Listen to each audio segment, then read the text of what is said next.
Rule number 1 कहता है, rule number 1 जो हमारा कॉन्सेप्ट है वो हमारा कॉन्सेप्ट है ईच और एवरी का।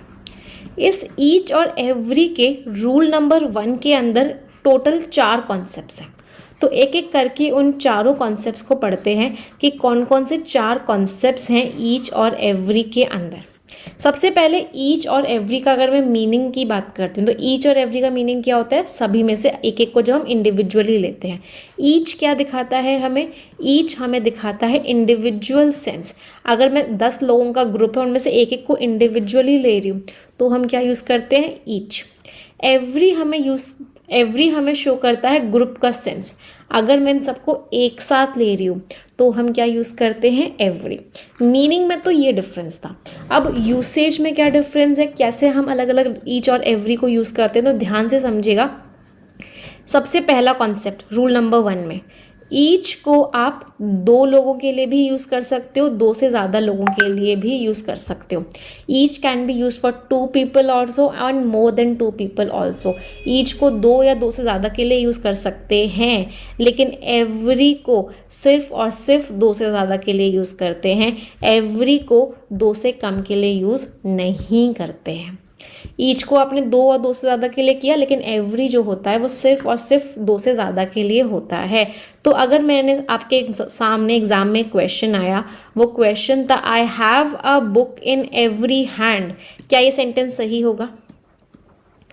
I have a book in every hand, मेरे हर हाथ में एक किताब है, क्या ये सेंटेंस सही होगा? नहीं। ये जो हमारा सेंटेंस है दिस इज़ ग्रामेटिकली रॉन्ग, ये सेंटेंस हमारा गलत है। क्यों ये सेंटेंस गलत है बेटा? क्योंकि हाथ सिर्फ 2 होते हैं और 2 चीज़ों के लिए एवरी को यूज़ नहीं कर सकते। We can not use every for 2 things. तो इसलिए मुझे यहाँ एवरी को हटा के क्या लिखना पड़ेगा, इसलिए मुझे यहाँ एवरी को हटा के ईच लिखना पड़ेगा।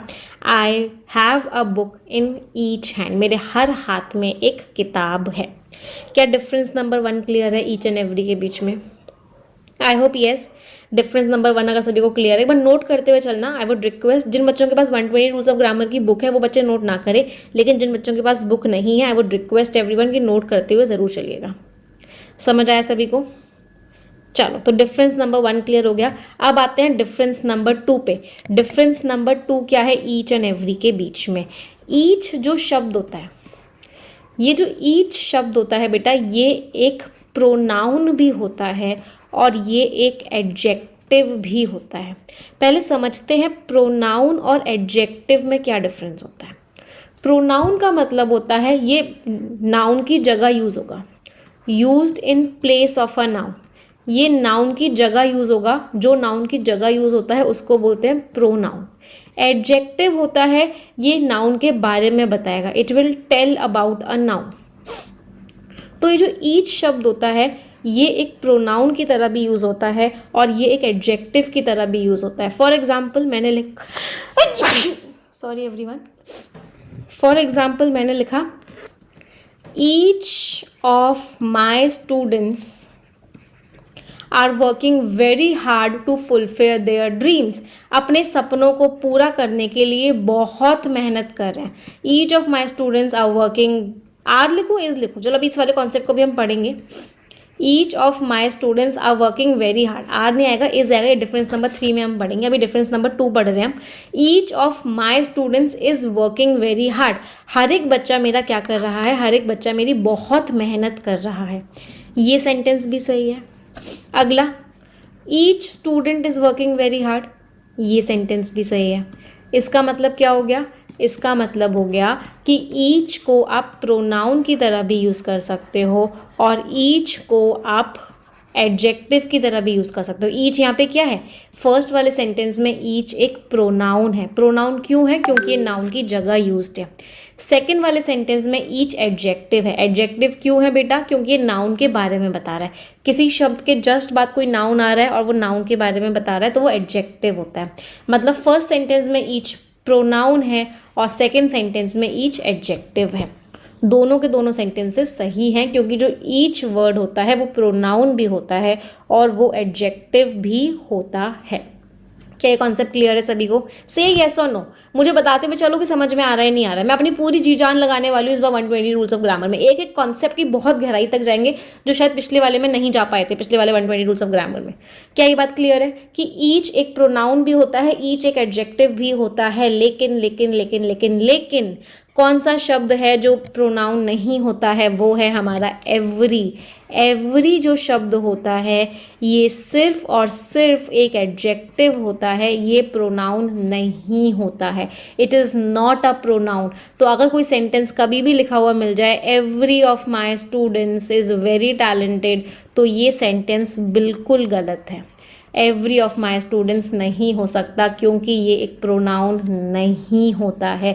ये क्या होता है? ये एक एडजेक्टिव होता है, मतलब इसके आगे नाउन का आना ज़रूरी है। Every student is very talented, अब ये सही है। क्यों? क्योंकि ये एक एडजेक्टिव है, ये एक प्रोनाउन नहीं है। क्या डिफरेंस नंबर 2 क्लियर है सभी को? Is difference number 2 clear to everyone? चलो अब आते हैं डिफरेंस नंबर 3 पे। डिफरेंस नंबर 3 क्या है ईच और एवरी के बीच में? नोट डाउन करते हुए चलना, क्योंकि बेटा जिस सॉफ्टवेयर से मैं पढ़ा रही हूँ इसमें मुझे डिलीट करना पड़ रहा है। आप देख रहे हैं ये जो मैं लिख रही हूँ ना, PDF पे नहीं लिख रहा है, ये स्क्रीन पे लिख रहा है, इसलिए मुझे डिलीट करना पड़ रहा है। तो PDF आपको नहीं मिल पाएगी, इसलिए मैं सभी को रिक्वेस्ट करूँगी कि नोट डाउन करते हुए चलना।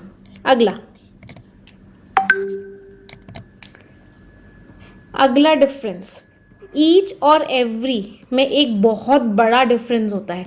वो डिफरेंस होता है एब्स्ट्रैक्ट नाउन का। सबसे पहले इसके लिए समझते हैं कि एब्स्ट्रैक्ट नाउन क्या होता है। देखो बेटा, एब्स्ट्रैक्ट नाउन वो नाउन होता है जिसको आप टच नहीं कर सकते, जिसको आप देख नहीं सकते, जिसको आप सिर्फ और सिर्फ फील करते हो, जिसको आप सिर्फ और सिर्फ फील करते हो, वो होता है एब्स्ट्रैक्ट नाउन। एब्स्ट्रैक्ट नाउन को सिर्फ फील कर सकते हैं, इसको देख नहीं सकते, इसको टच नहीं कर सकते। तो हमेशा याद रखना, ईच को आप कभी भी एब्स्ट्रैक्ट नाउन के साथ नहीं लगा सकते हो। Every can be use with abstract noun, लेकिन ईच जो होता है वो कभी भी एब्स्ट्रैक्ट नाउन के साथ नहीं लगता है। एब्स्ट्रैक्ट नाउन में क्या आ जाता है? एब्स्ट्रैक्ट नाउन में आ जाता है लाफ्टर, हंसी। किसी की हंसी को फील कर सकते हो, देख नहीं सकते आप, देख लिप्स को सकते हो, टीथ को सकते हो, लेकिन हंसी को फील करते हो। गरीबी को फील करते हो, प्यार को फील करते हो, रीजन, कारण किसी चीज का, ये सारे के सारे एब्स्ट्रैक्ट नाउन्स हैं। हाँ, तो अगर एक सेंटेंस लिखा हुआ आए आपके एग्जाम में, I have each reason to be happy, क्या ये सेंटेंस सही होगा? मेरे पास हर कारण है खुश होने का, क्या ये सेंटेंस सही होगा? नहीं होगा। I have each reason to be happy गलत होगा। क्यों?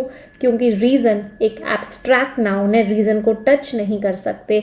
इसका मतलब यहाँ पे ईच नहीं, यहाँ पे एवरी आएगा। क्या डिफरेंस नंबर 3 क्लियर है सभी को? Is difference number 3 clear to everyone कि ईच को एब्स्ट्रैक्ट नाउन्स